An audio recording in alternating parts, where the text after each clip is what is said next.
Fan de manga à la recherche de nouvelles séries, aujourd'hui je vais vous faire découvrir ou redécouvrir 7 nouveaux mangas.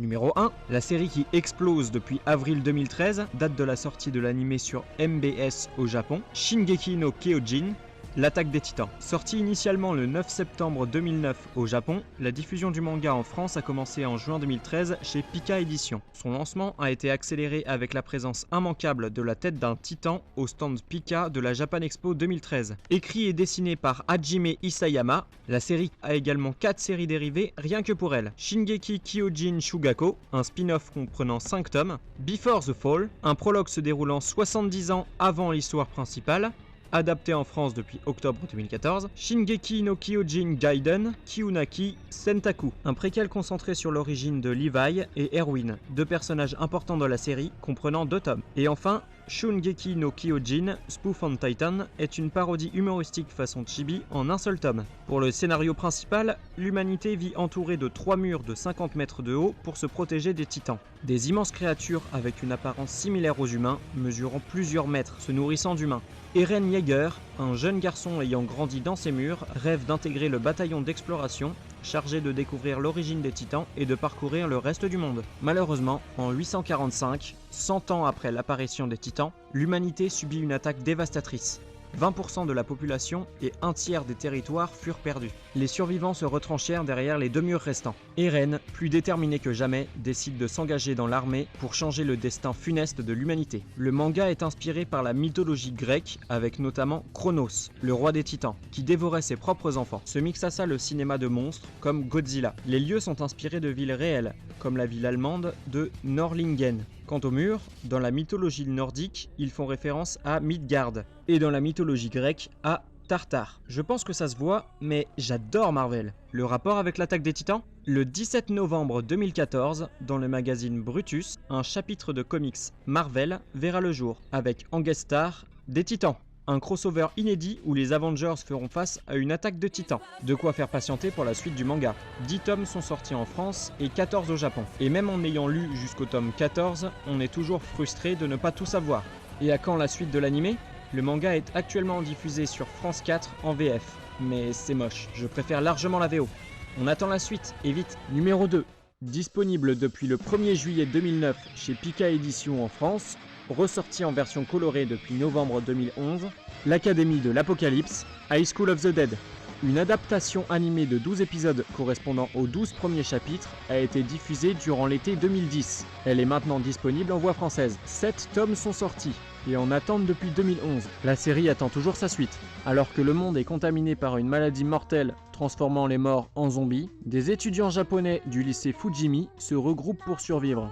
Parmi eux, Takashi, Rei, Saiko, Saya et Kota. Se joignant à eux, l'infirmière du lycée, Shizuka.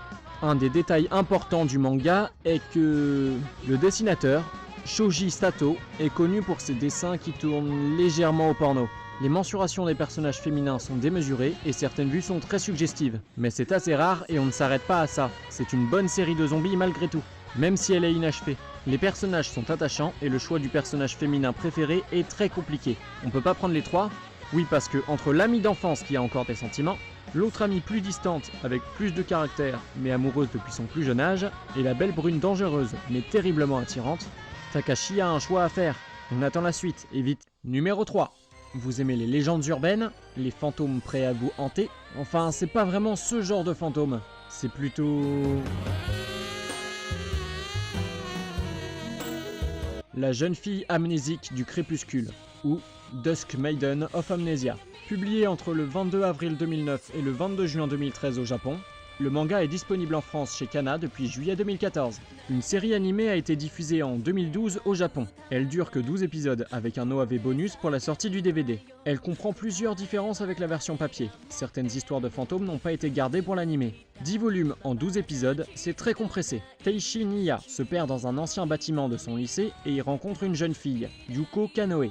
Sauf que, pas de bol, Yuko est née il y a plus de 50 ans, et c'est maintenant un fantôme que seul Teishi peut voir. Petit à petit, ils s'attachent et deviennent proches. Seulement, Yuko est amnésique et ne se souvient pas des circonstances de sa mort. Point commun avec High School of the Dead, autour d'un jeune étudiant, il faut 3 filles qui lui tournent autour. Voilà alors Momoe Okonogi et Kirie Kanoe, 2 filles qui rejoignent Teishi pour créer un club des enquêtes paranormales, afin d'enquêter sur les origines de Yuko. Seulement, ce ne sont pas les histoires de fantômes qui manquent dans leur lycée. C'est parti pour une chasse aux fantômes avec Teishi, Kirie, Momoe et Yuko. Un fantôme pour chasser les fantômes, c'est comme combattre le feu par le feu. Sauf que plus l'enquête avance, plus le passé de Yuko semble sombre. Dans tous les cas, Yuko est attachante, et ça donne vraiment envie de s'y intéresser. J'espère que le manga sera plus détaillé que l'animé. Même s'il n'y aura pas de suite, j'attends la fin avec impatience. Numéro 4. Vous aimez recevoir des spams sur votre portable tous les jours, ou qu'un psychopathe vous suive toute la journée? Vous allez adorer King's Game, le jeu du roi. Sorti au pays du soleil levant entre 2010 et 2012, le manga est arrivé en France depuis février 2013. La suite du manga est sortie en même temps que le final de la première partie. Elle est en cours et son dernier tome sortira le 12 février 2015 en France. À cette date, verra le jour en France l'arrivée du préquel de l'histoire, avec King's Game Origin, déjà paru au Japon avec 4 tomes. Pour l'histoire, dans une classe de lycée de 32 élèves, tous reçoivent un SMS leur demandant d'exécuter un ordre venant du roi, sous peine de recevoir un gage. D'abord pris comme des blagues, les ordres sont exécutés, mais lorsque les ordres deviennent dérangeants, la volonté de certains se brise et refusent d'y obéir. Cependant, les 2 premières personnes ayant désobéi reçoivent un gage qui leur demande de se pendre. Le lendemain, les 2 élèves sont absents, et leur professeur annonce au reste de la classe qu'ils ont été retrouvés pendus. La tension monte et dans la classe, c'est la panique. Pour la suite, King's Game Extreme, une nouvelle classe et l'histoire recommence. Tout simplement. Mais je ne peux pas en parler pour ne rien révéler. Pour le préquel, King's Game Origin, tout simplement ça devrait parler de l'origine du jeu du roi et de sa première apparition. Mais vu que le manga sortira en février 2015, il n'y a plus qu'à attendre. Le manga est adapté en roman pour la version King's Game et la version Extreme. Pas d'adaptation en animé pour l'instant. Les apparences sont parfois trompeuses. Nobuaki n'est pas le seul personnage attachant. La liste des personnages préférés augmente toujours plus avec la saison 2. J'attends le final de celle-ci avec impatience. Numéro 5. Fan de Gothic Lolita et autres Magical Girls, fan d'Apocalypse Bizarre, voici les Magical Girls of the End. Sortis en 2012 au Japon, arrivés le 28 mai 2014 en France, les Magical Girls que vous allez voir ne sont pas très gentilles. Leur passe-temps, crier Magical et tuer des gens avec leurs baguettes magiques. Les morts, ils reviennent à la vie en zombies et pourchassent les vivants aux côtés des Magical Girls. Au milieu de cet apocalypse, Kei Kogami, lycéen de 16 ans, voit la tête de son professeur de sport se faire exploser par une de ses Magical Girls. Il assiste au début de la fin du monde. Il cherche donc à survivre tant bien que mal, et comme pour toute histoire de zombies, il n'est pas seul. C'est donc ces petites filles mignonnes dont on ignore l'origine qui tuent la moindre personne qu'elles croisent. C'est un manga prometteur et assez déjanté. Du sang, de la violence, j'adore. Un animé serait cool, mais censuré et interdit aux moins de 12 ans. Le manga contient déjà 6 tomes, dont 3 sortis en France. Je meurs d'impatience de connaître l'origine de ces Magical Girls. Numéro 6. Vous aimez les assassins, les apparitions soudaines au clair de lune? Alors vous allez aimer le Night Raid dans Akame ga Kill, Raid Ice Sword. Sorti le 20 mars 2010 au Japon, il combine 10 volumes et est toujours en cours. La version française est arrivée chez Kurokawa depuis septembre 2014. Le 2e tome est sorti le 13 novembre 2014. Une adaptation animée, diffusée depuis juillet 2014, est disponible en France chez Anime Digital Network. Elle comprend 19 épisodes au moment où j'écris ça sur mon ordi. Tatsumi et ses amis partent pour la capitale pour venir en aide à leur village. Après avoir été séparé de ses compagnons, il arrive seul à la capitale où il ne reçoit pas un brillant accueil. Il est alors recueilli par une famille de nobles. Il sympathise avec Arya, leur fille. Alors que la lune brille de 1000 feux dans la nuit, la maison se fait attaquer par un groupe d'assassins connu sous le nom de Night Raid. Alors que Tatsumi défend Arya, le Night Raid lui montre la triste vérité. Elle et sa famille enlevaient et torturaient des villageois, ainsi que les amis de Tatsumi. Il se venge alors en tuant Arya de sang-froid. Le Night Raid s'intéresse alors à lui et à son potentiel d'assassin. Il apprend alors que leur lutte contre l'Empire est juste et que la capitale n'est pas ce qu'elle prétend. On découvre alors les membres du Night Raid. Akame, Mine, Leon, Shelley, Lubok, Bulat et Najenda, la boss des Night Raid. Ça fait pas mal d'assassins, c'est parti pour de l'action et du fun. Un préquel est sorti le 21 juin 2014 au Japon et devrait sortir en France courant 2015. Elle se nomme Akame ga Kill Zero. L'histoire parle du passé d'Akame, avant qu'elle n'intègre le Night Raid. Akame ga Kill Raid Ice Sword est une découverte de 2014 que je ne voulais surtout pas manquer. Et je ne suis pas déçu, vivement la suite. Numéro 7. Ah, les cours. C'est pas ce qu'il y a de plus fun quand le professeur n'est pas bon. Je pense que tout le monde veut un professeur qui donne envie de s'intéresser et qui s'occupe bien de ses élèves. Je vous présente alors Mademoiselle Pouf. Non, pas elle. Lui, Koro Sensei. Professeur de la classe d'assassinat dans Assassination Classroom. Publié depuis juillet 2012 chez nos amis nippons, le manga sort en France depuis octobre 2013 et possède déjà 11 tomes, mais seulement 6 chez nous. Côté animé, 2 OAV sont sortis le 6 octobre 2013 et le 9 novembre 2014, mais la véritable adaptation animée du manga arrivera en janvier 2015. Rien qu'avec les OAV et le manga, j'en ai l'eau à la bouche. Après avoir partiellement détruit la Lune, une créature d'origine inconnue menace de détruire la Terre en mars prochain. En attendant, il se propose en professeur principal de la classe E du collège Kunugigaoka afin de leur apprendre toutes les matières et surtout les former à le tuer. La prime mise sur sa tête est de 10 milliards de yens. Problème principal, il est impossible à tuer. Il se déplace au Mach 20, une vitesse plus qu'hypersonique, mais c'est également un excellent professeur. Ses élèves le nomment alors professeur impossible à tuer, Koro Senai Sensei en japonais, qui finit en Koro Sensei. Ses points faibles sont rares, et ses moindres gestes sont épiés afin de pouvoir se créer une ouverture propice à un assassinat. 2 élèves à surveiller, Karma et Nagisa. Ce dernier est dévoilé tellement lentement qu'il faut vraiment patienter pour pouvoir le découvrir. J'espère ne pas me faire de faux espoirs et qu'il déchire tout à la fin, voire même qu'il tue Koro Sensei. Ceci n'est pas un spoil, ou alors pas du tout volontaire. Perplexe avant de débuter, c'était une agréable surprise.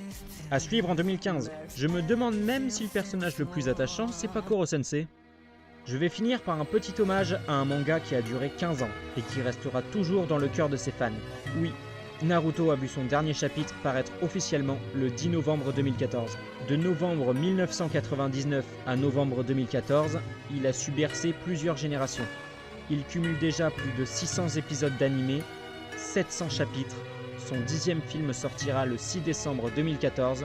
Il a également 10 OAV et 2 OAD avec plus de 60 jeux officiels, quelques parodies comme Raruto ou en plus officiel en dérivé Rock Lee, les péripéties d'un ninja en herbe et dernièrement Uchiwa Sasuke no Sharingan. Il s'est achevé après 700 chapitres, mais une petite suite de 1 à 3 tomes arrivera courant 2015. Donc, après Naruto et Naruto Shippuden, le Naruto Akipuden des rumeurs ne verra pas le jour. Je ne spoilerai pas la fin, mais je ne sais pas s'il faut être déçu que ça soit fini et qu'il fallait bien que ça s'arrête un jour, ou est-ce qu'il faut être plutôt content de la happy end que Masashi Kishimoto nous offre. Je pense plutôt qu'après l'enchaînement de combats et de retournements de situations plus tordus que les uns que les autres, la fin a été bien orchestrée. Un hommage pour la fin de Naruto a été glissé dans le chapitre de One Piece sorti la même semaine. Et même chose pour Naruto, qui répond à l'hommage.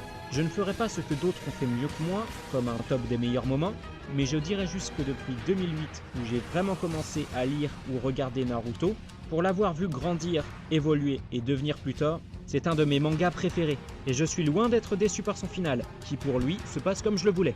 Pour finir, même si les mangas sont un divertissement, c'est une énorme source d'inspiration. Qu'il soit plutôt shonen ou autre, il y en a tellement que tout le monde peut trouver celui qui lui plaît, tout en sachant que les meilleurs mangas ne sont pas forcément les plus connus. Il faut parfois savoir creuser plus profond pour trouver un meilleur butin. Sur ce, je vous dis à la semaine prochaine, bye!